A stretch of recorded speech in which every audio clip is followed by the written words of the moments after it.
Hello everyone, this is Mr Bholanath Ganguly. আশা করছি সকলে ভালো আছো, সুস্থ আছো। তো তোমাদের মধ্যে অনেকেই অনেক ফিটনেস ইনফ্লুয়েন্সারদের এতদিন ধরে ফলো করে আসছো। ইভেন তাদের অনেক শর্টস বা মিনি ব্লগ তোমরা দেখো, যার মধ্যে তারা হয়তো তাদের ডায়েট থেকে শুরু করে ওয়ার্কআউট প্রোটোকল সমস্তটাই কভার আপ করে।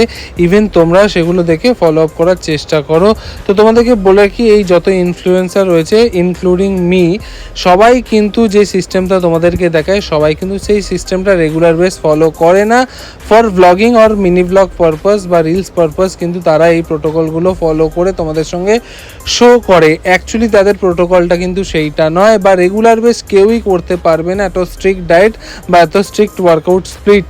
না আমি, না তুমি, না কোনো ফিটনেস ইনফ্লুয়েন্সার বা ব্লগার, কেউই না। কিন্তু তারা হয়তো ব্লগের মাধ্যমে তোমায় শেয়ার করছে তোমায় ইনফ্লুয়েন্স করার জন্য, বাট তারাও কিন্তু অত স্ট্রিক্ট ডায়েট ফলো করে না। তাই আমি তোমাদের বলতে চাই, ওয়ার্কআউট রেগুলার বেস করো, একটা মডারেট ডায়েট যেটা তোমার নিউট্রিয়েন্ট ভ্যালুটাকে কমপ্লিট করবে সেরকম করো, পার্সোনাল লাইফটাকে এনজয় করো, আর ঠিকঠাকভাবে ঠিকঠাক পয়সায় ওয়ার্কআউট করো নিজের ক্ষমতা অনুযায়ী। ইগো লিফটিং করো না, বা এরকম করো না, ওভার লিমিটেড ট্রেন করে দিও না। যেটুকু তোমার দ্বারা পসিবল হচ্ছে তুমি তোমার একটা প্রোটোকল নিজের মতো করে সেট করে নাও, রেগুলার ওয়ার্কআউট করো, ঠিকঠাক টাইমে ঠিক খাবারটা খাও।